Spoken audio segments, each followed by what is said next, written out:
Good afternoon and welcome to the HDI Webcast Theater. If this is your first visit to the theater, check out the attendee guide in the Help Center. Welcome to the July V-Chapter meeting for HDI. Great to see everybody. I see you've been chatting away in the group chat. That's terrific. We're going to announce the start of the presentation soon, so when that happens, click on Theater and then enter now to hear and follow the live presentation. Meeting will begin in 5 minutes. I'm sorry, the meeting is going to begin right now. What am I thinking? As you can see, we're going to have a great presentation today, and I'm going to go through some facets of how the theater works so that you can follow along with everything. There are many aspects of the theater. If you haven't been here before, we're going to kind of walk you through those, but don't forget there's also opportunity to connect with HDI in between V-Chapter meetings, in between webcasts.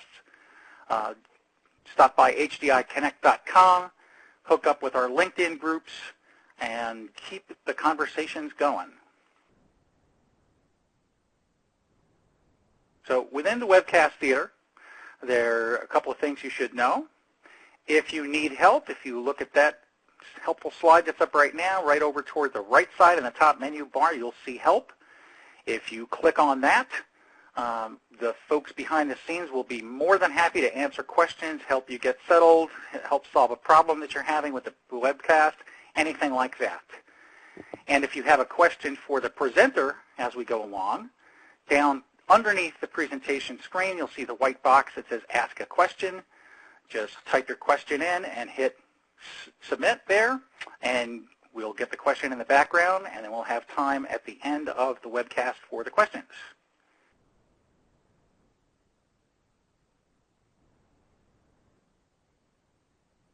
I'm going to hand it over to Cindy Smith, who is the V-Chapter host for today's webcast. Cindy is the Vice President of Communication for the V-Chapter, and she will be helpful and happy and informative as we go along today. Cindy, it's all yours.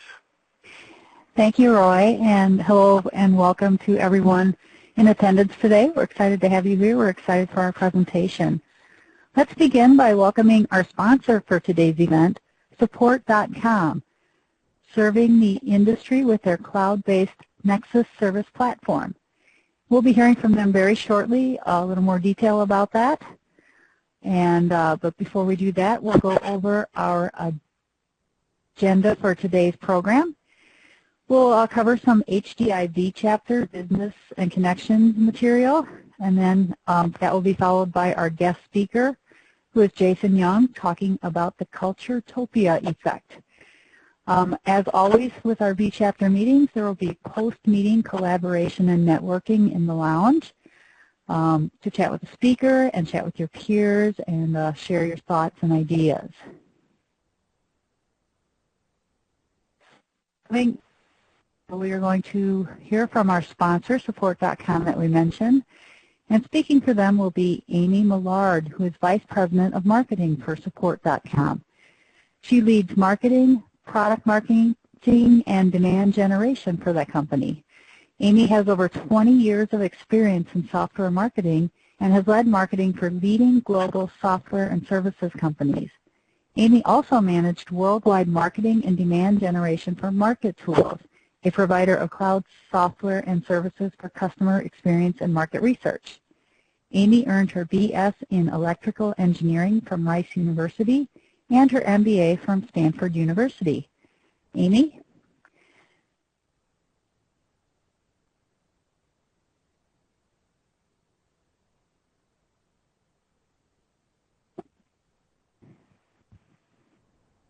Amy, are you on mute? Oh, thank you. Thanks, Cindy. Appreciate that and appreciate the interruption. We're very excited to sponsor today's webcast. Support.com is a leading provider of cloud software and services for technology support. We offer both technology support programs to help leading brands deepen their customer relationships, and we are the choice of leading communication providers, including 3 of the top 5 cable companies in North America, including Comcast, top retailers like Office Depot and Office Max, and other leading brands in software and connected technology.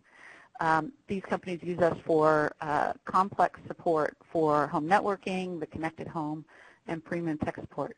In addition, we offer to contact centers our cloud-based Nexus service platform that enables companies to resolve connected technology issues quickly, boost their support productivity, and dramatically improve their customer experience. We've been around for over 14 years. We're publicly traded, and we're headquartered here in Silicon Valley with over 1,000 employees across the globe. We're excited to introduce Support.com to everybody here, and we believe firmly that people, processes, and technology work together for the best customer experience. So we're looking forward to Jason's presentation.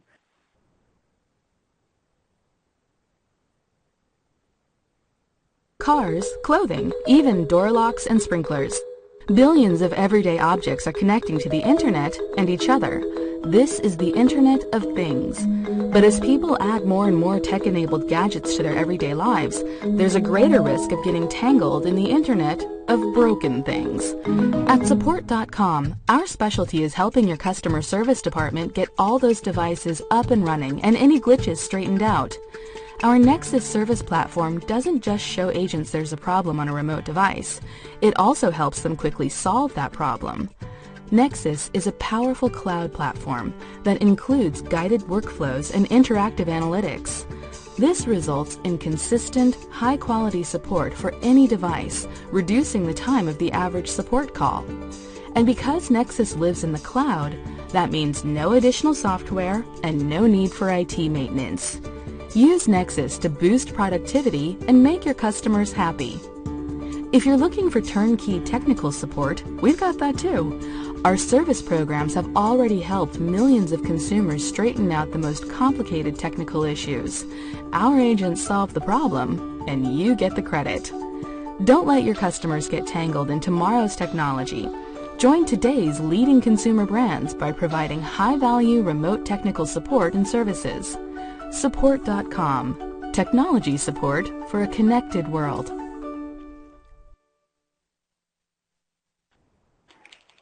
So here's a little slide about what's new at HDI.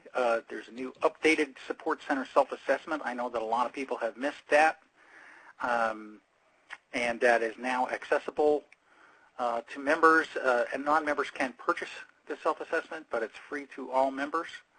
And there's a link there when you see this presentation and the resources. You'll be able to get it at thinkhdi.com/services. And don't forget, get your proposals in for HDI 2015. The deadline is fast approaching. It's on August 8th.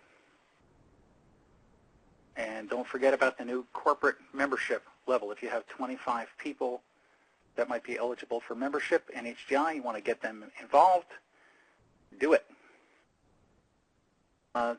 The July-August issue of Support World is in the HDI Reading Room app. If you have an iOS device and some Android tablets, I should specify it's not just any iOS device, it's tablets.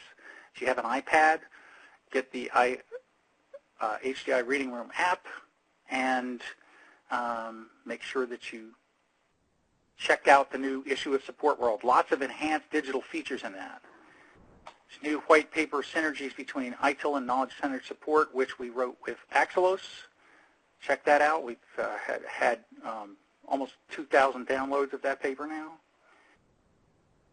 The Stat Today, if you don't follow that on Twitter, that little hashtag, HDI Stat Today, you should. Check it out. 86% of support organizations are feeling pressure to prove their value to the business. And you'll get great little tidbits on Twitter with that hashtag. There's also a new infographic, a new blog, why you want to sign up for a mentor-mentee program, very relevant to a lot of you. New research brief just out under research in the HDI website. And I'll be doing the August webcast, Navigating Evolving Support Models. We're going to be talking about some of the new things that are happening in support. Okay? And now, Cindy, I think we can go back to you with the chapter slide. Okay, so I do see the chapter slide now. So if you go to www.hdivchecker.com, we have a events link right at the top on the home page. You click on that and you can see kind of a schedule of events we've had. And for upcoming events, there's actually a link to register right there. So it's pretty handy and easy to use that way.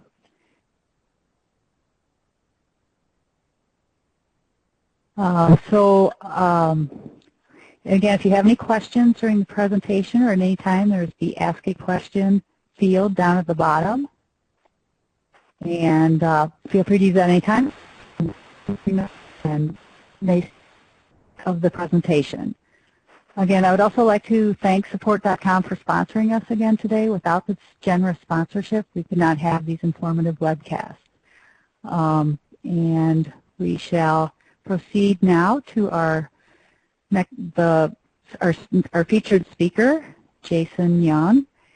Jason has been called a rare breed when it comes to developing leaders and customer service initiatives. As a former senior-level manager at Southwest Airlines, Jason learned the value of a successful workplace culture. Driven by the need to extend his unique insight in leadership development to others outside Southwest, Jason separated from them in 1998 when he left the airline to launch his own consulting practice to focus on corporate training and development services providers specializing in leadership, customer service, and team building. Jason? Thank you. I'm here. Thanks for that generous introduction. Well, let's get started. Can everybody hear me okay? We can. You might be able to come up a little bit in your volume, Jason. Come up a little bit in the volume. I'm going to attempt to do so. Is that a little better? It is. Okay. Well, let's jump into this. I'll see if my controller is working, and it looks like it is. Culturetopia, that's an interesting word. It's a word that I just made up. I was looking for a word that when you Google it, you got no hits. So there you go, an original internet word for you right there. Funnily enough, I was in San Francisco doing this presentation live, and I get into a cab to go back to the airport, and the cab driver said, "What was your speech about?" And I said, "Well, Culturetopia." And he said, "Oh, yeah, I listen to that every day." And I was like, "What? What do you mean you listen to it every day?" And it turns out that National Public Radio now has an obscure broadcast called Culturetopia, but that's okay. I have the trademark and I have the URL, so I'm not worried about it. Actually, I think I'm just going to call them and say, "Hey, you want to do a broadcast about Culturetopia on Culturetopia?" Let's leave the attorneys out of it. I think that would be best.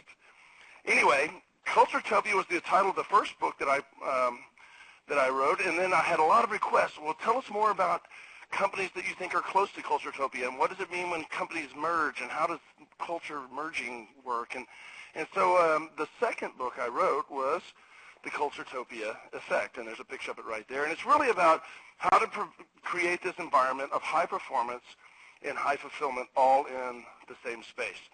So if we were to break this word down, if I was just going to unpack it for you, it would look like this. Really 4 potential areas that we could be at any given point.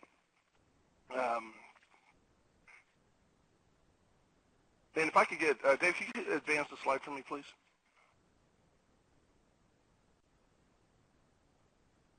There we go. I'm not advancing.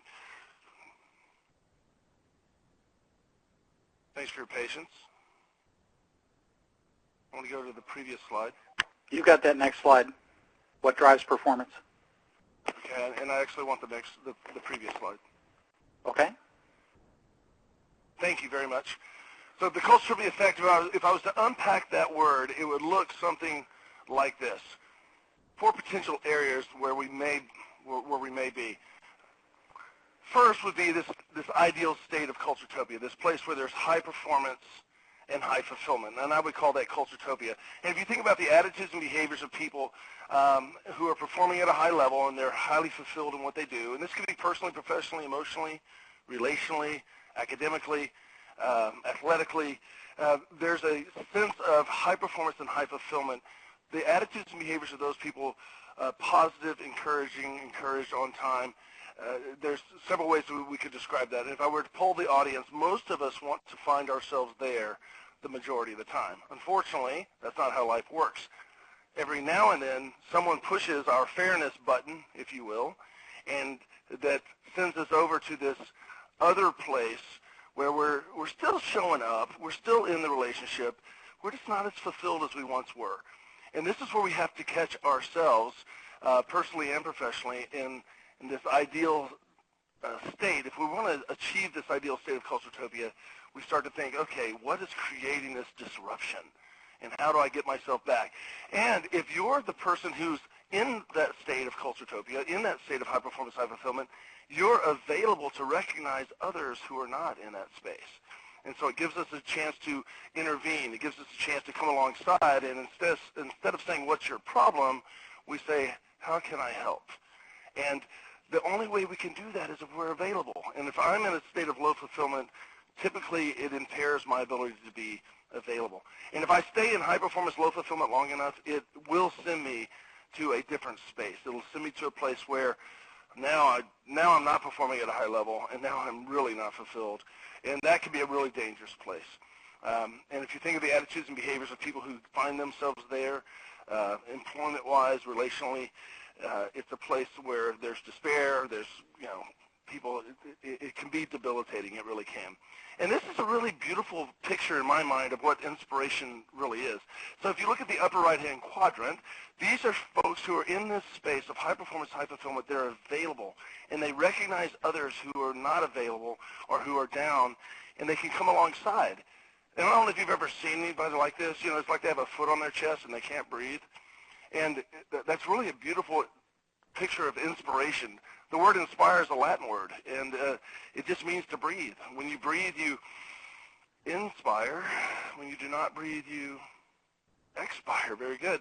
And if you come alongside and you're available, now you can breathe life right back into that person. You come alongside, and it's really a great mental place to get. Now, be careful of this other quadrant, because there could be folks that are in low performance, high fulfillment. My time at Southwest Airlines, those were our new hires. We just called them ignorance on fire because they were excited to have the job. They just didn't know what they were doing yet. Now, if you find someone who's been there 10 years and they're in that quadrant, now that person has quit and stayed. And so we either have to help them get re-engaged or help them finish the quitting process.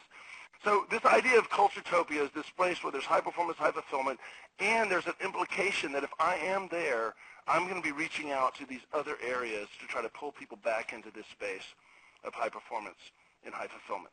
So I would encourage you to be thinking, and as I move through the rest of this presentation, be thinking, okay, am I in that place of high performance, high fulfillment? If not, how do I move myself there? Or are there resources around me that can help me get there, that can be that source of inspiration for me?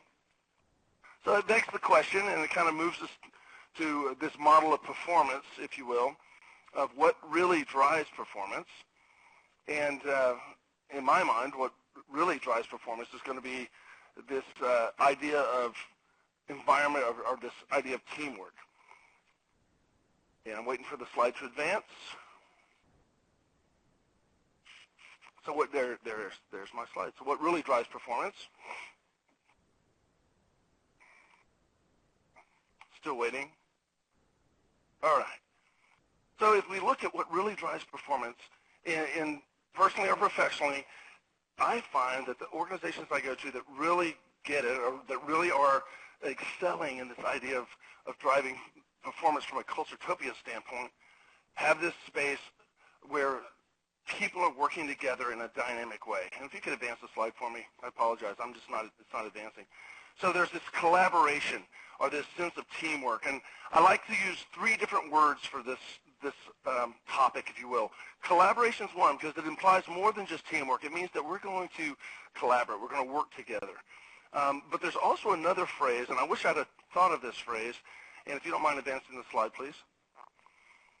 It's relational coordination. And this idea of relational coordination is a kind of another way of saying collaboration, but it kind of implies that we're going to go a little deeper. It means that we're going to be deliberate about how we're relating to each other. Now, I wish I'd have thought of this phrase, but a friend of mine did. Her name's Jody Hoffer-Cattell. She teaches at Brandeis University. She actually has a relational coordination institute. And she got the idea of this concept of relational coordination when she was delivering her child, and she noticed this amazing relational coordination between doctors and nursing, administration, labs, pharmacy, transport, administration, all the different departments that had to work for there to be this healthy delivery. And she got the idea, said, I'm going to study this. And then she said, I wonder if I can prove it in the legal environment. She studied paralegals and secretaries and attorneys and administration. And she found that the higher the degree of relational coordination, billing errors went down, client satisfaction went up. And then she said, I wonder if I can prove it in aviation. And she began to study American Airlines at Boston's Logan Airport. And the manager there said, if you want to study the airline that has great relational coordination, you should study Southwest. And she ended up naming her research the Southwest Airlines Way, how to use the power of relationships to achieve high performance. See, it's real easy to get into a transaction mindset and forget that we're in a relationship business. And that's really what it is. And so this idea of relational coordination became the cornerstone of her research. And if you just put it in simple terms, and if you just advance the slide for me, please. If you put it in simple terms, there's two types of tension that we're dealing with. There's relationship tension, which is people tension, and then there's performance tension, which is task tension. And what Jody found in her research is that if you have high people tension, you're going to have low task tension, meaning that performance drops when there's high people tension. If you don't mind advancing, please. I'm just going to say next, if that's okay. Thank you for help. Yeah, that's fine. Okay, thank you. If we have high people tension, performance goes down. It's proven over and over that there's research from the Gallup organization, Jerry Pfeffer's book, The Human Equation, How to Build Profits by People First, and certainly in Jody's research, that if you have high people tension, that performance drops. Right? The same is true at home. If I bring a lot of tension home with me, the house doesn't work so well. But if I can keep tension low, everything works better. It's funny, I was working with a company down in Austin, Texas. I was talking to the VP of HR for this company, and I just asked her, I said, how many people work here? She said, about half. And I thought that was a pretty good answer. I thought that was a pretty good answer because it just depends on the tension. It depends on the gossip. It depends on what's going on. We got about half of them going. So if we want to raise performance, if we want to raise our own personal performance, then we have to look at those pockets of tension and how do I reduce that tension. And here's what Jody found. If you'll go next, please. And again. If I can keep people tension low, I can get 95% of my energy on task completion. Right? And this idea of relational coordination emerges, and we begin to see this dynamic workplace environment emerge and this dynamic culture emerge. And certainly I was privileged to experience that while working at Southwest. And even now, going back to my stomping grounds there, they're still doing a fantastic job of meeting needs in employees that aren't being met anywhere else and keeping the people tension low, even in a very, very, very tough business like aviation. Let's advance, please. All right, so if this idea of relational coordination, collaboration, and teamwork, if we were to marry all those words, we would see this formula for what really drives performance personally and professionally. And ultimately, we have to, if you'll go next, please. Ultimately, it's the culture that we create, this environment, and it's where I spend a lot of my time studying and researching and writing about. And oh, by the way, just so everyone knows, this stuff is easy to teach. It's hard to do. And I'll be the first one to admit that if you can't do it, you teach it, and if you can't teach it, you write about it. So that's where I am. So I say it as a humble communicator, and I'm so glad you're attending and listening. But I know when I see it and when we put these principles in place that they work. So I would encourage you to think about how we're going to go back and implement. So if you'll put that next, if you'll go ahead and advance for me, please. So let's talk about culture just for a second, and you can just keep advancing. I think you'll see when I'm ready to move on. So culture goes in cycles. There's a startup phase, and if you'll go ahead and click there, startup phase, there's lots of risk-taking. No one's saying it's not my job in this culture. Everyone's moving forward. And then you move on to this growth phase where you're building, recruiting, and managing. You hit a maturity phase, and that's where you stop. You say, okay, the competition's tough. What new products, what new strategy, what new technology, what's next that's going to help us move? And it's right there where we want to pause. And I call that the learning culture. We pause for a second, and you can go ahead and go to the learning culture. We pause for a second and we say, let's not lose our edge. Let's go spend an hour and go to a webinar, and let's see if we can get one thing that we can go back and use that will help us take us to the next level. And so decline might not be the right word, but it's a place where we want to take a pause and we want to say, okay, what can I learn? What can I do different? How can I move forward? Now, in this phase, so this is the critical phase. Southwest Airlines was great at this. The entire airlines industry said, let's charge for bags. What did Southwest say? They said bags fly free. The entire industry said, let's charge for change fees. I got online the other day. I changed my airline reservation. They charged me $200. I can get on Southwest. I can not even show up, and I still have access to those funds. There's a sense of fair play.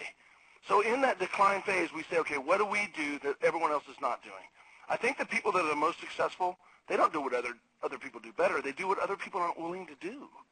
So what are we willing to do so that we can reinvent and move forward? Right? And that's going to require us to change. It's the same thing personally. There's things I have to do, and I have to make adjustments because I have patterns of thinking and behaving that go way back. Some of them go back to my dad. He's been dead 34 years. And if I'm not careful, those patterns of thinking and behaving come out in the way I parent, the way I do business, the way I do finance, the way I do relationship.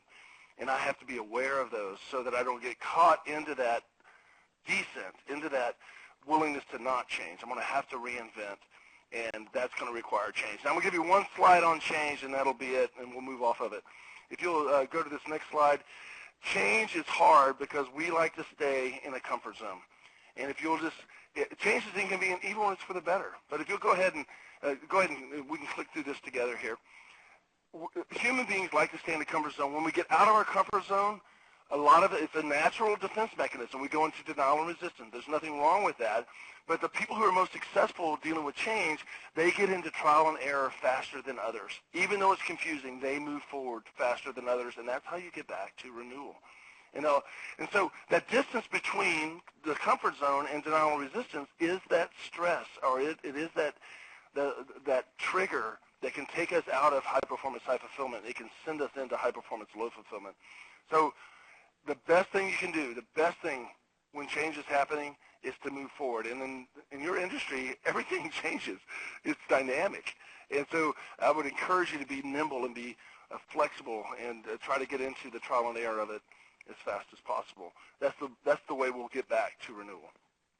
And then finally, what's really going to shape your culture is what we say we really value. What is it that we believe? And so go ahead and go next on that. So our values really do help shape our culture. Culture really is going to be the facilitator of relational coordination, collaboration, and teamwork.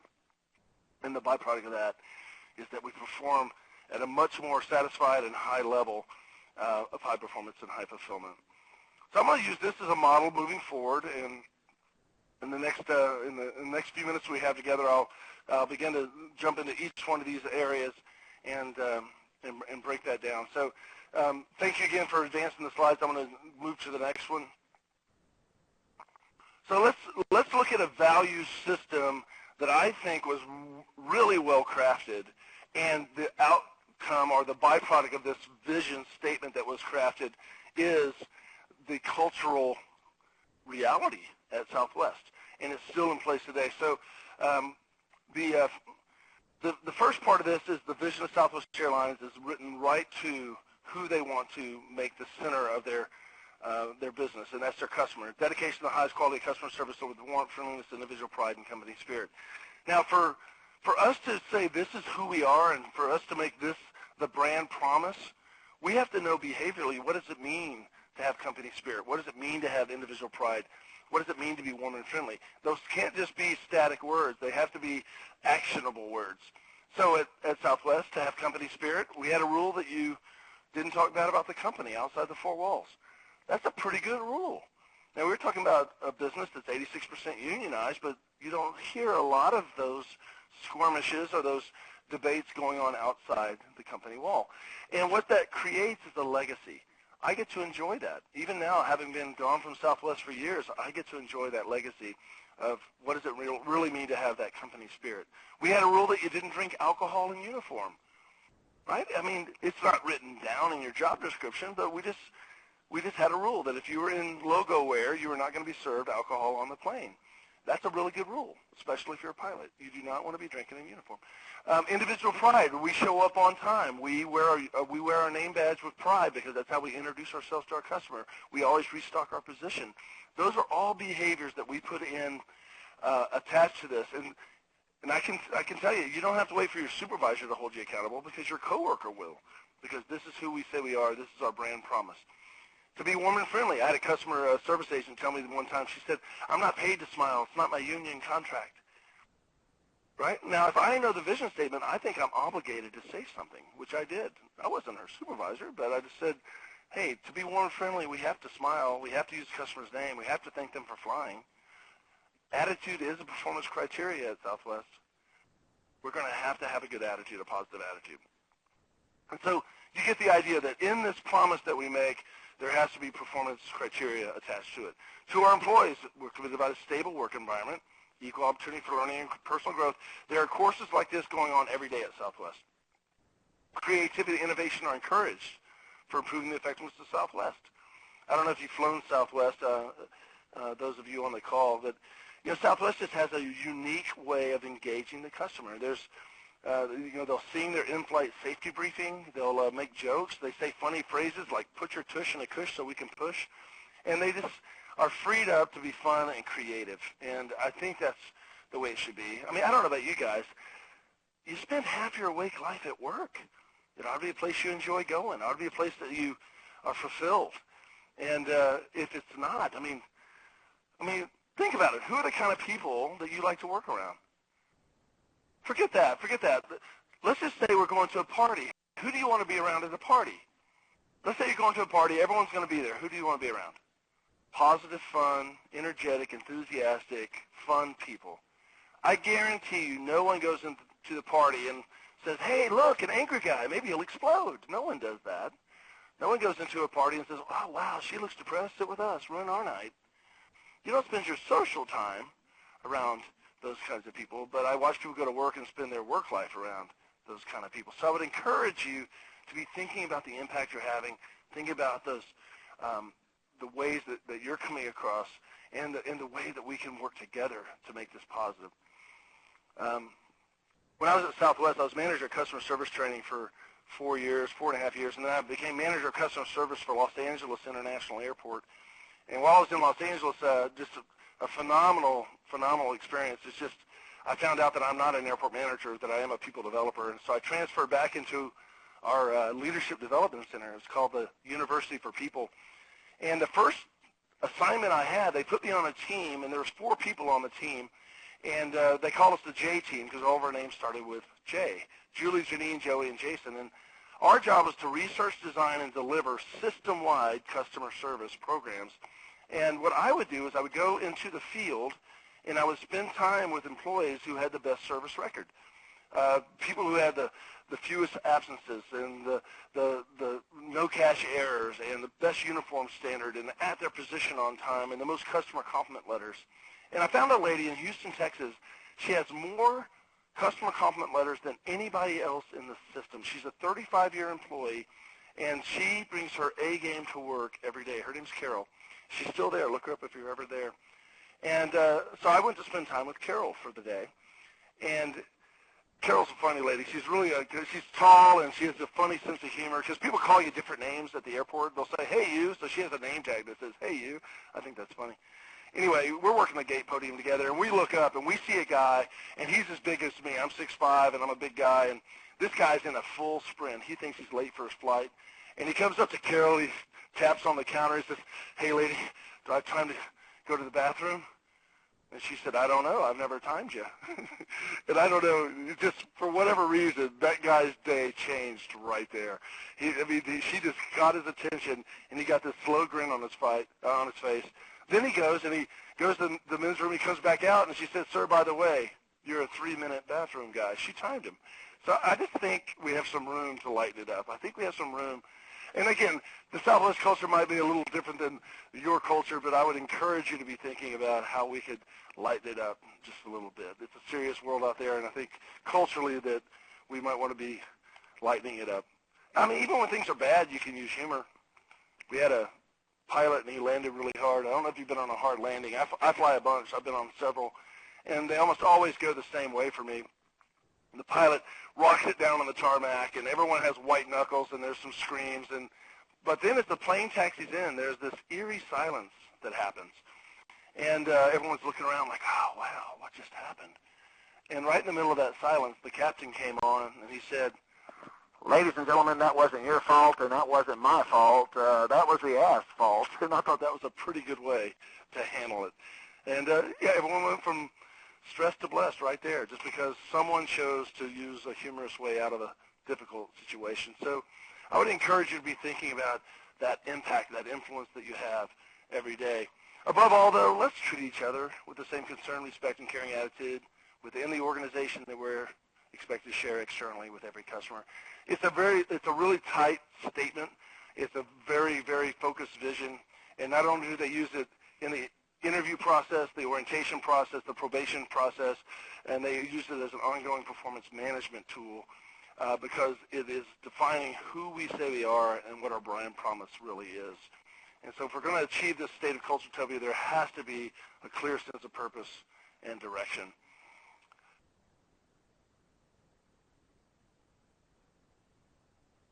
All right, so we're organized like this. There's nothing wrong with being organized like this, but we don't want to think about ourselves like this. So as we move forward, we want to really flip this around, and we want to make sure that as you get promoted down, we begin to think about, okay, these are traditional titles. You can put in whatever, but even if you're on the board of directors, we want to be making decisions that in the end really affects the customer.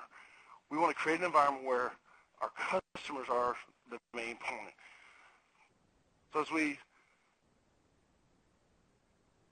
move forward in this,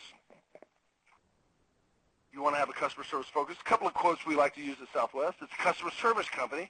It just happens to be in the transportation business.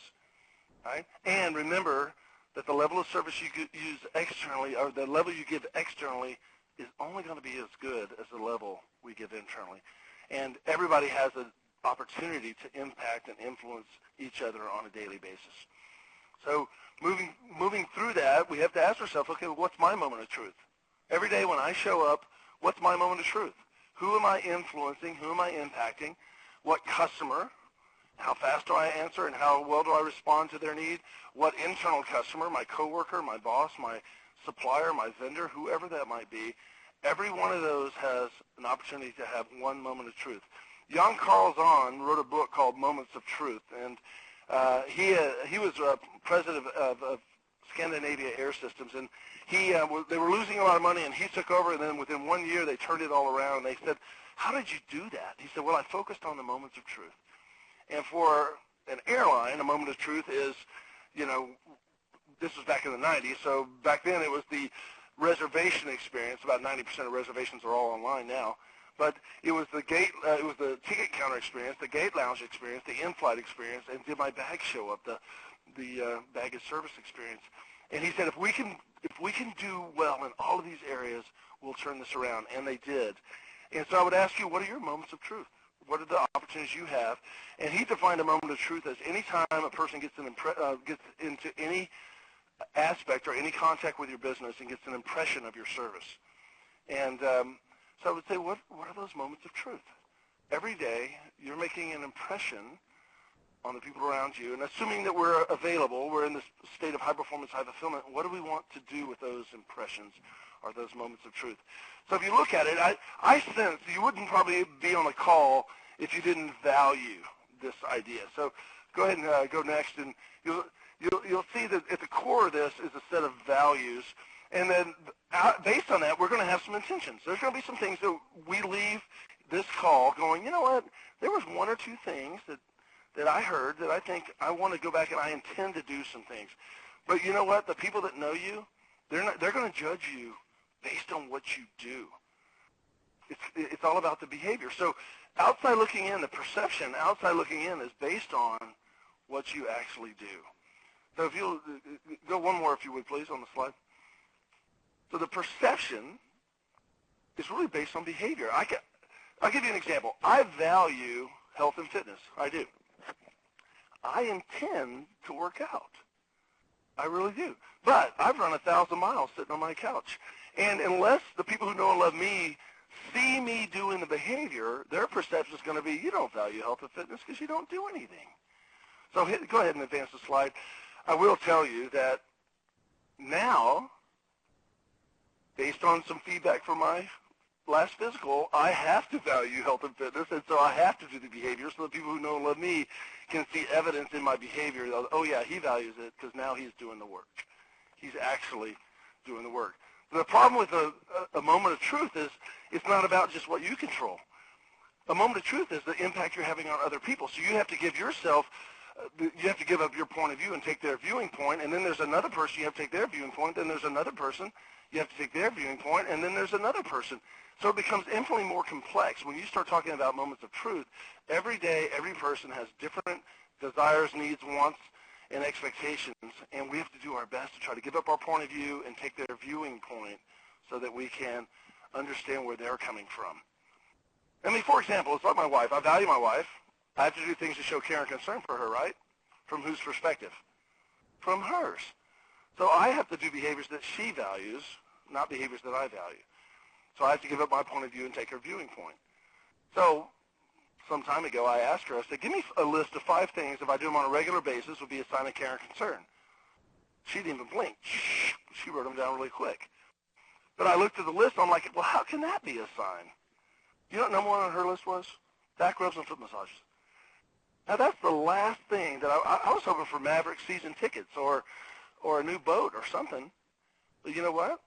From her perspective, I'm gone a lot. She wants conversation and physical presence. From her perspective. Now, I travel a lot. I speak a lot. I'm on my feet all day. What's the last thing I want? I don't want any of that.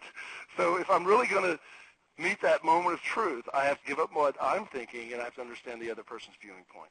And you guys get the idea. So let's move on and start thinking about it. If behavior is such a critical part of this idea of moments of truth, I'm going to give you 2 pieces of research. First is by Janet L.C. If you look at it, appearance, facial expression, eye contact, body movement, personal space, and touch, those are what people notice in order of importance when they first see you.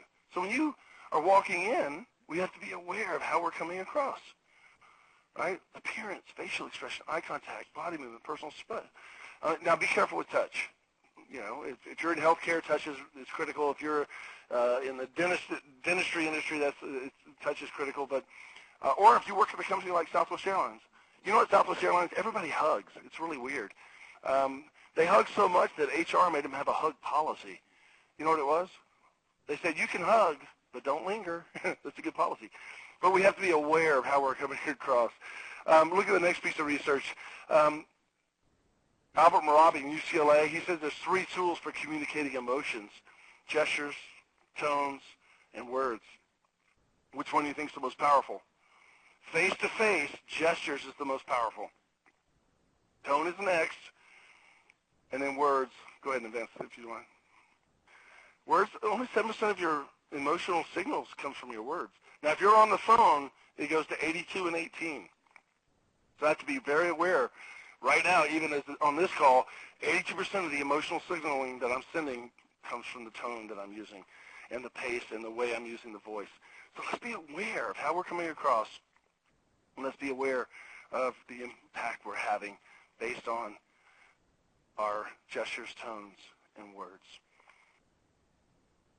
All right, so this whole thing comes back around to this level of engagement. First of all, I want to ask myself, how engaged am I? Am I coming in and am I going full speed? And then am I creating an environment where my coworkers can be engaged? And certainly, this is research by Marcus Buckingham. Marcus Buckingham worked at Gallup for a long time, and you might be familiar with some of his research. But he estimates that about 19% of the workforce is actively disengaged. About 55% is just trading hours for dollars, and that's my language, not his. And then about 26% is actively engaged. So I'm just looking at my personal legacy. Where do I want to be remembered? Where do I, personally and professionally, I want to be in this space? And I would consider that 26%, that space where there's high performance and high fulfillment, where people are really engaged. Now, guys, we can all wake up at any point here. There's times I've gotten up on the 19% side, but I have to get myself over to the 26% side before I get on the phone or before I get in front of a room. And so that's just the way things work. But we have to be aware and be available, and then also help others move forward as we go. And there's some things that will help us do that. If you look at these teamwork best practices, first of all, if I know what's expected, it's clearly defined, and that's why the Southwest vision statement is so important. It's clearly defining what's expected. There's training and there's tools available to make sure that we're successful, and we try to play to people's strengths. Now, this is really important because there's some research that was done by a guy named Don Clifton, and if go ahead to the next slide if you don't mind. Don Clifton and George Gallup worked together founding the Gallup organization in Nebraska. But his first book that he wrote was called Soar with Your Strengths, and he did an experiment. He took some people who could read 90 words a minute and people who could read 300 words a minute and gave them all a 6-week speed reading course. And at the end of the 6 weeks, the people who had it wasn't in their strength. The people who could not read as many words per minute, they only grew marginally. But the people who were gifted readers, I mean, these people love to read. They can read a whole book in a weekend, a thick one with no pictures. They can visualize the character. They can follow the plot. They went to 1,500 words a minute. Here's what a lot of people do. We find something we love, and we leave it to go over to something that's frustrating, and a lot of times we do it all for money. One of my jobs, I told you I went to Los Angeles as manager of customer service training. That's exactly what I did. I went from leaving something I love, manager of customer service training, and then I transferred into the manager of customer service for Los Angeles. That was a very frustrating move for me, and I did it for money. I'm telling you, they said, we'll give you some more cash, we'll give you some stock options, and we'll set you up in a condo or in a dondo, and that sounded good to my 26-year-old brain. But then I got there and realized how much I desperately missed the training function. And so I stayed exactly 1 year there because that's exactly how long they made me stay. And you know what? I ended up thriving there, and here's why. I actually called my old boss in training, and I said, I want to go back to training. And she said, Jason, you made a year commitment. You have to honor your commitment. And she said, go to your manager and tell him what you need. And I did. I went to this guy. He was my manager. I was a manager of customer service training. Manager of customer service. There was also a manager of ramp and ops, and then we had a station manager. He was over everything. And I went to him and I said, listen, I want to be able to do my best work for you, but I need you to do some things for me so I can perform better. And he said, I'm listening.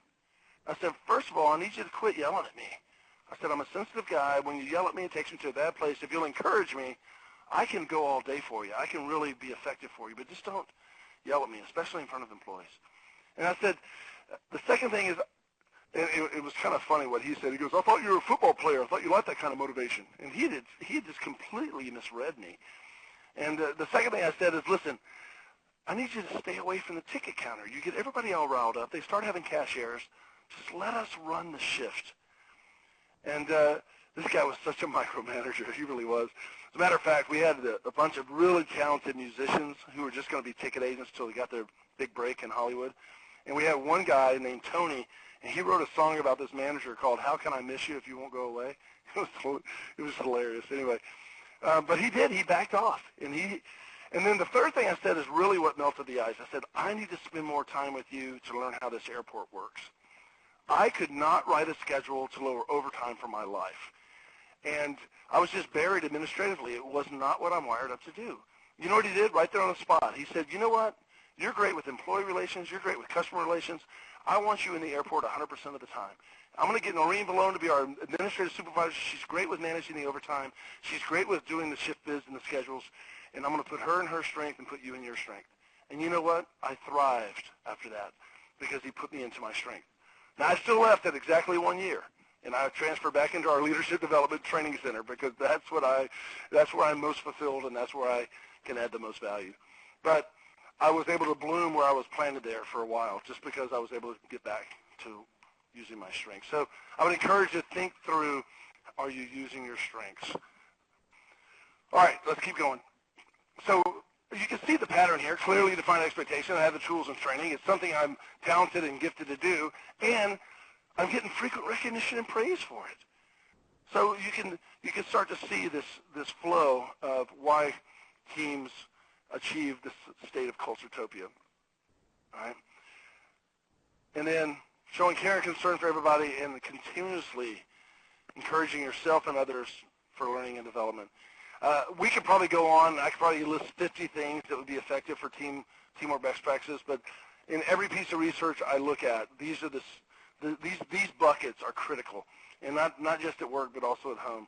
I would encourage you to be looking for ways to bring these into your workplace and into the environment. Clearly, and if you don't know, then it's on us to go and find out what's expected and to make sure that we have the training and tools. So ultimately, we all have to decide if we're going to step into this and be accountable to this state of mind that I'm calling Culturetopia. Accountability is tricky because if I'm really going to be accountable, I have to choose to take responsibility for my current reality. That's the way I like to say it. This idea of current reality, this idea of I'm going to be accountable for my current reality. I have a current reality, and I also have a desired future state. I'm convinced that the only way I'll get to my desired future state is if I take full responsibility for my current reality. And there's a positive and a negative to this. The more responsibility I take, I believe, the more empowered I'm going to feel. And the more empowered I feel, the more positive my influence becomes for the people around me. I think that's true. I also believe the more I blame other people for my current reality, the more disempowered I'm going to feel, and the more negative my influence is going to be because I'm in a victim-blame mindset. If you can go back for just a sec.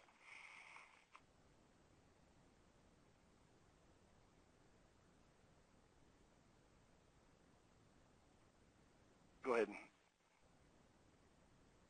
Right there, thanks.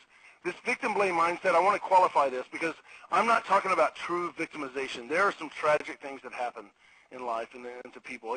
Even the weather pattern that's going on right now, some tragic things are happening.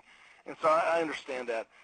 When I say victim-blame mindset, I'm talking about the infected thinking that gets into our brains, and it can be so debilitating that we start to really think that other people are responsible for our current reality. But again, I want to qualify that. I'm not talking about some of the tragic things that happen. I'm talking about that undisciplined thinking where we start to think that everybody else is responsible for our lack of accountability. If you let that go on long enough, and to put a little brevity in this presentation, if you let that go on long enough, if you'll show that cartoon slide, please. It starts to look like this at work.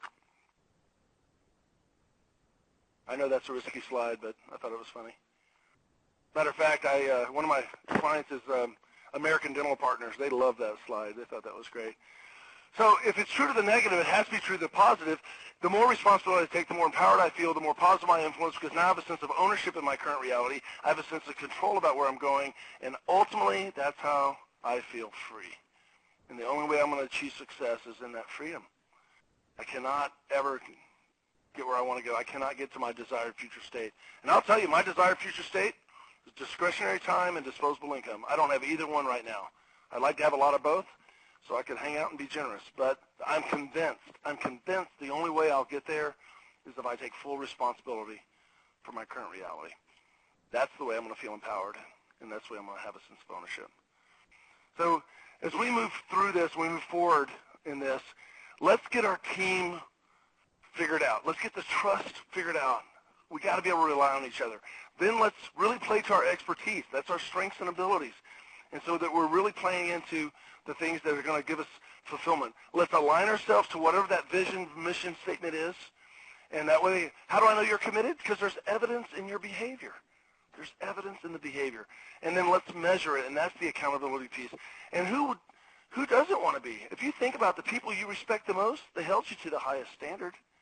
And this idea of accountability sometimes comes across as a negative. I think it's the most freeing thing we can really embrace. The more we measure it and the more accountable we are to it, the more freedom we're going to feel.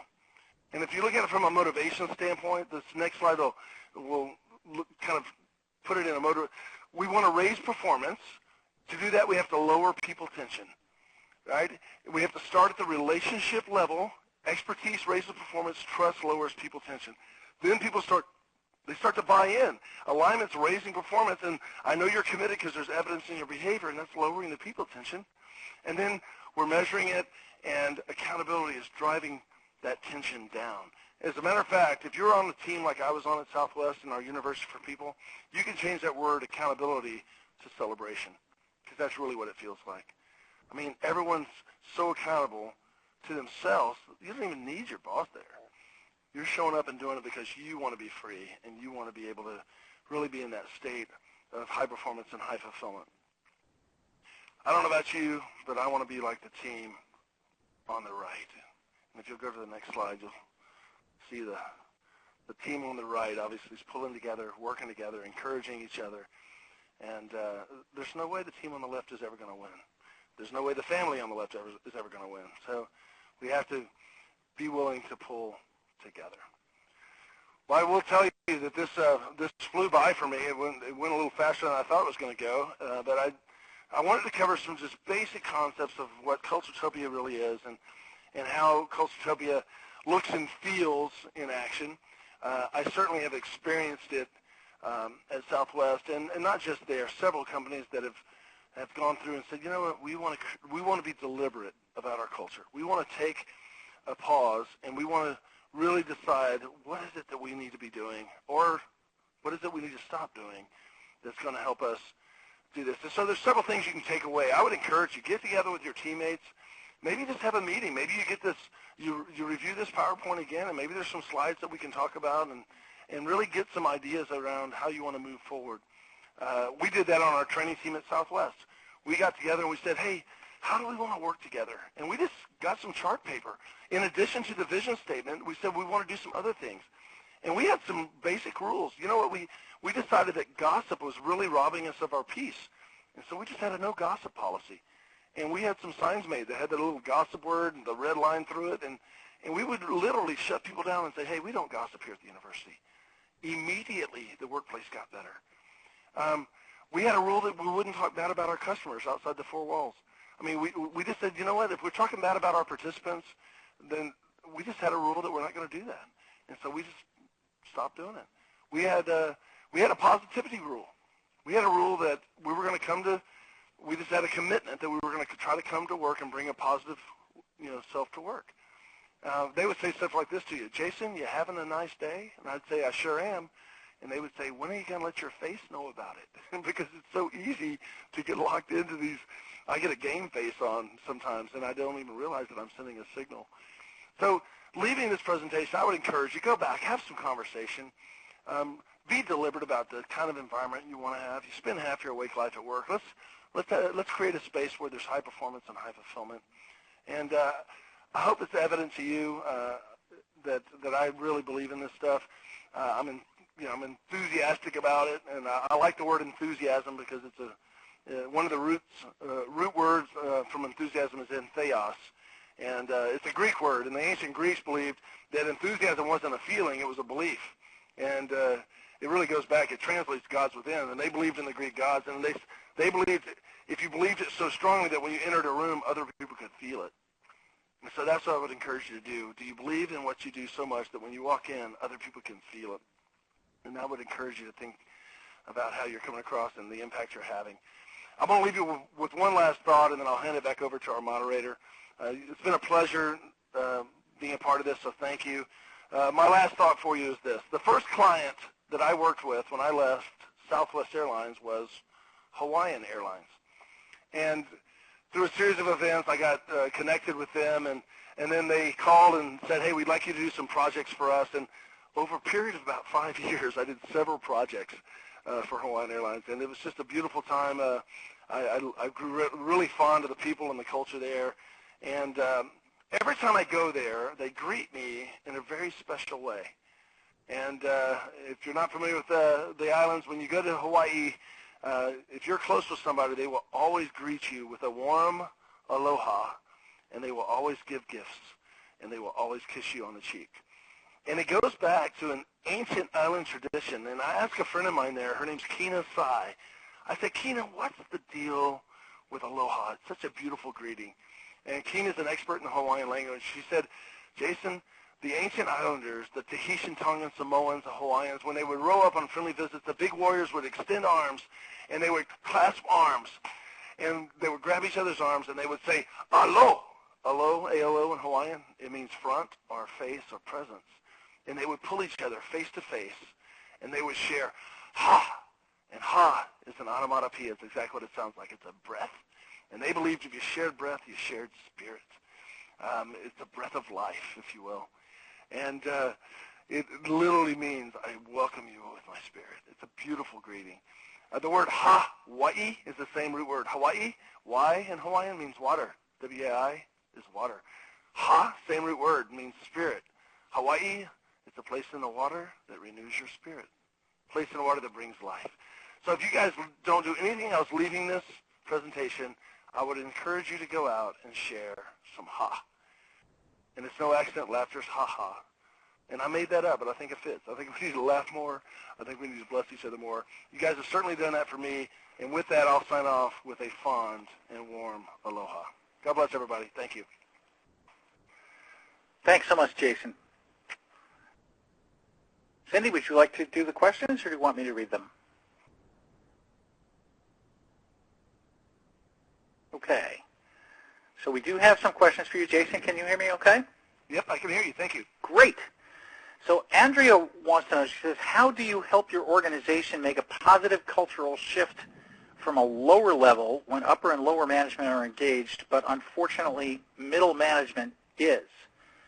So you've got different types of dynamics in operation at different management level. Yeah, and Andrea, I'm not sure exactly where you are in the organization. I will tell you that Southwest Airlines, the largest amount of discretionary training dollars, at least when I was there, went to that middle management. Let me get your question. It went to the frontline supervisors, or I would call that middle management. So I'm not sure if our terminology is here. And largely, the function of that role should be to be out finding people doing things right.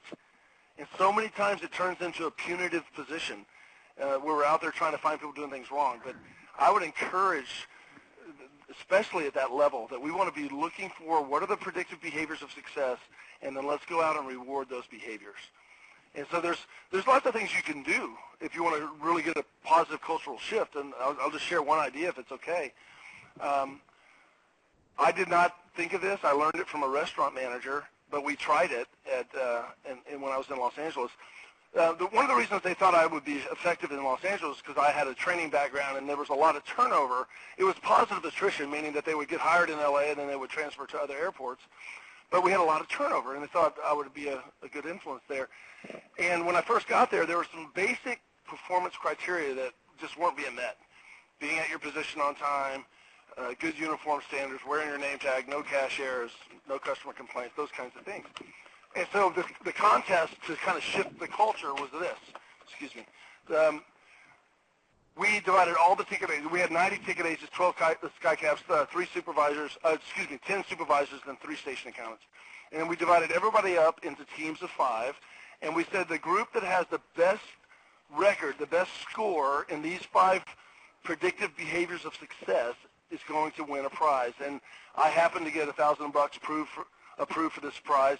And trust me, $1,000 was nothing compared to what we were paying in overtime and double time and OJIs and all kinds of stuff. So our director said, if you can get some movement with that much money, you go for it. And so we divided everybody up into teams of 5. On the day we started the contest, we had all the March Madness brackets up. Everybody was excited. I was waving those $100 bills around. And then they said, well, Jason, who's on our team? I said, we're not going to tell you. And they literally freaked out. I've never seen a group of people get so accountable to each other so fast, because they don't care if they let me down. They just don't let each other down. And they go up to each other, put your name tag on, you might be on my team. Or they call each other at home, are you really sick? You better not be surfing. You might be on my team. And it created this dynamic. So some of it is just being creative in the way you're driving towards those predictive behaviors of success, but it has to be linked to the behaviors that you want repeated. It has to be. Now, it sounds like, based on your question, Andrew, that there could be some other implication there, like it might just be either a lack of education or a lack of commitment, or I don't know. So I've gone to lots of companies and see different different levels of engagement based on the lower management versus the upper management, and some of them are complicated, and some of them are performance issues, and you just have to call it what it is. Hopefully that answers the question and maybe gives an idea to the group about what we might be able to do. Great, thank you, Jason. Sure. Melvin asks, are there times when implementing rules, and he has that in quotes, when implementing rules, although positive, backfires and creates more tension? Well, I guess, yeah. I mean, at Southwest, and again, I was there 88 to 98, so this is back in the snail mail years before really everything became electronic. But we had we did some research at Southwest, and we said, you know, it costs about $80. Every time there's a customer complaint, and we go through all the research, it costs about $80. Why don't we give the ticket agents all a pad of travel vouchers, and if they can just write a travel voucher to anybody for any problem to get it resolved right then. And we thought that was a really great idea, and it was for the most part, because there's the TARP study, Technical Assistant Research Program, you guys are probably familiar with that, said, you know, if you resolve a problem instantaneously, that they're 95% more likely to do business with you again. And so, but we had a few ticket agents who, instead of writing a $50 travel voucher, wrote a $500 travel voucher. Yeah, that causes a little problem. You know, but you don't want to take it away from everybody because one person didn't use the right judgment.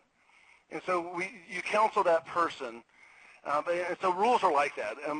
For the most part, you trust that everyone's going to, you know, implement it correctly. But you know, you want to try to reinforce the good, right? So on that particular situation, you know, you have to just go through the question. You know, did that situation warrant that kind of compensation, and why?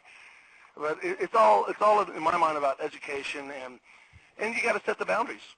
Anytime there's rules, there's going to be room for breaking the rules. You know, the ticket agents at the ticket counter are supposed to stay at their position, but every now and then might be a unaccompanied minor that was scared and needed escorting through security. Do they have the right to shut their position down? Yeah, they do. Is that the rule? No, but you want to make sure that you're not so rigid in the rule that you miss an opportunity to serve. So hopefully that answers the question, Melvin. I think there's always going to be time where things backfire, and that's where you have to have very quick action, and you have to call it what it is. At Southwest, we always said you can treat everybody fair, but you don't treat everybody the same. And you know, sometimes when those things backfire, you'll get a lot of that pushback. Well, you let them do this, or you let them do that, and that's where we say, hey, we treat everybody fair, but not everybody the same. And that's what. Again, rules are tricky. Clear expectation, that goes back to the teamwork best practices when you get the slideshow. Number one, first and foremost, is having clear expectations. Everyone understands what's expected, who's going to do what by when. And then if they fall outside of that, then you have to say, hey, you know, we got to address it. If I'm getting too verbose, tell me, but I'll give you one example. At Southwest Airlines, you know, they kind of are really loose with kind of the fun and they kind of like to have a lot of fun announcements and things like that. Well, there was one employee who, he was a middle-aged guy. I mean, he should have been mature enough, but he was making very inappropriate announcements over the public addresses system.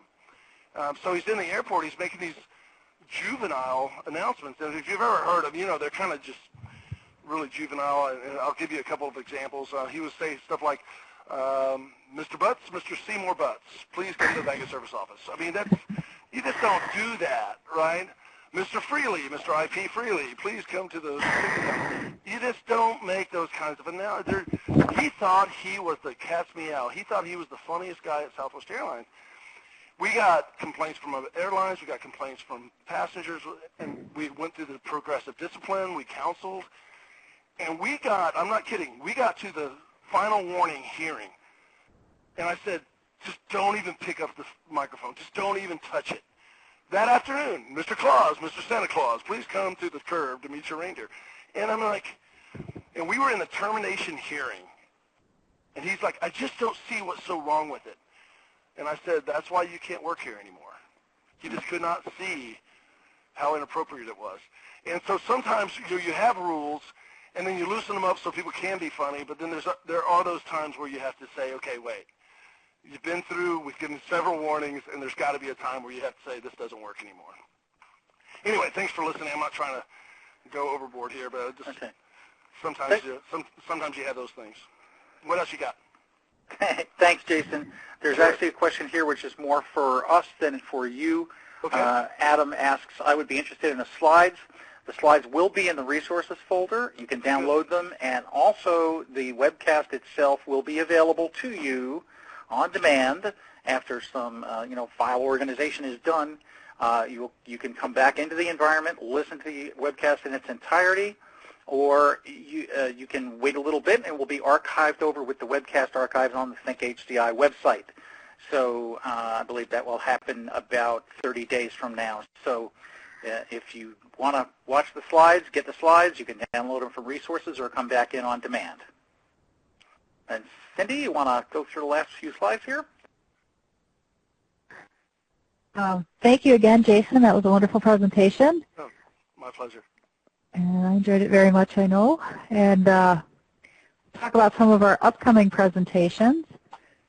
And in August, we have Roy speaking on,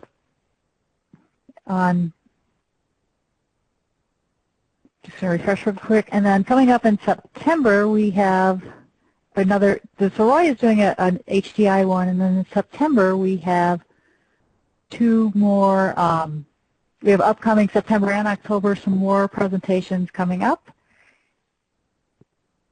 And there's September, it is Gina Montague doing 50 support tips in 50 minutes.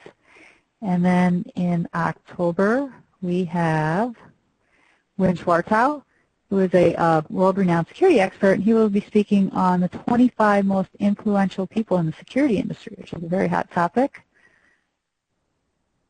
And it's about securing enterprise data. And let me just, I kind of shortchanged Roy there. Let's see if I can bring him back. The slides were a little off there. So Roy will be speaking August 19th on navigating evolving models of support. And then we have the next 3 months planned out for you, just letting you know what's upcoming. And actually, Win Schwartau is one of the 25 most influential people, and he will be speaking on securing data. Very interesting topic that we'll be looking forward to. And that is our presentation for today. Please hang around and chat as long as you'd like, and continue to network with your peers. And thank you all very much for coming today. This concludes our presentation.